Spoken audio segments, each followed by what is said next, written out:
Қазақ тілі пәні мұғалімі Несіпбай Балнұрдың Абай Құнанбаевтың өлең жолдарын оқу эстафетасын қабыл алдым. Күз. Сұр бұлт, түсі суық қаптайды аспан. Күз болып дымқыл тұман жерді басқан. Білмеймін тойғаныма, тоңғаныма, жылқы ойнап, бие қашқан, тай жарысқан. Жасыл шөп, бәйшешек жоқ бұрынғыдай, жастар күлмес, жүрмес, бала шулай. Қайыршы шал кемпірдей түсе кетіп, жапырағынан айырылған ағаш қурай.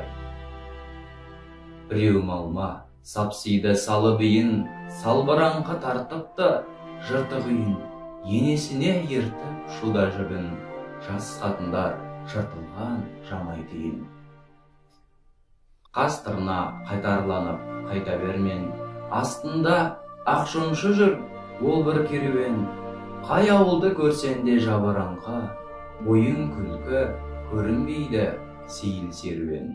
Кемпір шал құржан қағып бала бүрсен, көңілсіз қара суы қырда жүрсен. Кемік сүйе сорпасы болмаған соң, үйде ит жоқ, тышқан аулап қайда көрсем. Күзеу тозған, оты жоқ елдің маңы, тұман болар жел соқса шаң тозаңа.